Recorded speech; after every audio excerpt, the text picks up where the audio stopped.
उपभोगले, त्यांना या शहराचा विकास करता आला नाही।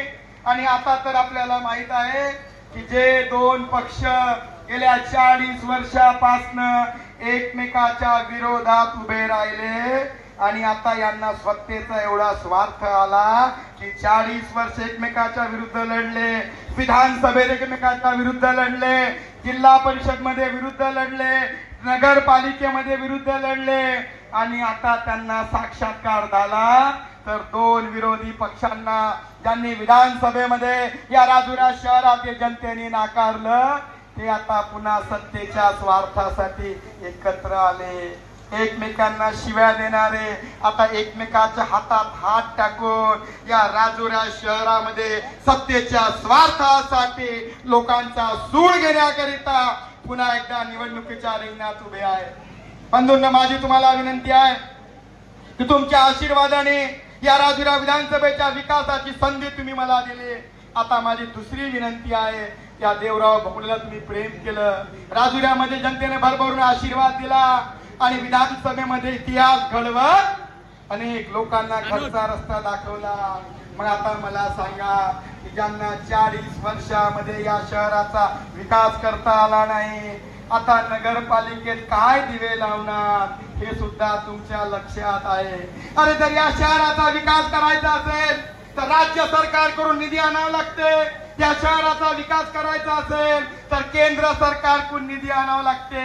अरे केंद्रामध्ये नरेंद्र मोदीजीचं सरकार आहे, राज्यामध्ये देवेंद्र फडणवीस साहेबांचं सरकार आहे आणि ज्या सरकारमध्ये तुम्ही आशीर्वाद दिल्यामुळे मी आमदार आहो। मग विचार करा, जर दिल्लीवरून आणि मुंबईवरून जर निधी आणायचा असेल तर 40 वर्षाचे विरोधक एकत्र जरी आले तरी निधी आणू शकतात का? ही सुद्धा सुज्ञ मतदारांना माझी विनंती आहे। तुमच्या आशीर्वादाने 8 महिन्यापूर्वी आमदार झालो आणि आमदार झाल्याबरोबर या शहराच्या विकासाकरिता 1-2 नव्हे तर 8 कोटी रुपयाचा निधी मंजूर केला। निवडणुकीच्या पूर्वी 5 कोटीचा निधी मंजूर केला, त्याच्या आधी 3 कोटीचा निधी मंजूर केला।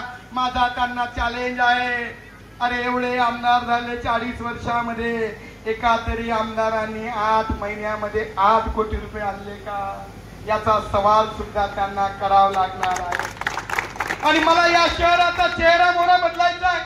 गेल्या 40 वर्षापासून शहर विकासापासून दूर आहे। या शहरामध्ये अनेक विकासाची कामं करायची आहे, रस्ते असेल, पिण्याच्या पाण्याच्या व्यवस्था, 24/7 कधी तुम्ही नळाची टोटी उघडा, माझ्या लाडक्या बहिणीला पाण्याची वाट पाहावी लागणार नाही। यासाठी मला नवीन पाणी पुरवठा योजना आणायची आहे, रस्ते करायचे आहे, सिमेंटचे रस्ते करायचे आहे, दिवाबत्तीची सोय करायची आहे, आमचा नॅशनल हायवेचा रूप बदलवायचा आहे, तलावाचं सौंदर्यीकरण करायचं आहे, मुलांसाठी व्यायामशाळा असेल, समाजांसाठी समाज मंदिर असेल आणि या ठिकाणी विद्यार्थ्यांसाठी चांगली लायब्ररी असेल, असे अनेक विविध विकास कामं करायची आहेत। आणि ही जर विकास कामं करायची असेल तर केंद्र सरकार व राज्य सरकारच्या निधीची आवश्यकता आहे। अरे ज्यांना विधानसभेत जनतेने नाकारलं, आता ते 2 लोक 4 लोकांसाठी युती केली, पण त्यांना माहित नाही मतदार हा एका विचाराने काम करते। तुम्ही जर 4 लोक येऊन स्वार्थी युती करत असाल तर तुम्हाला मानणारे सुद्धा मतदार आता भारतीय जनता पक्षाला मतदान केल्याशिवाय राहणार नाही, याचा सुद्धा मला विश्वास आहे।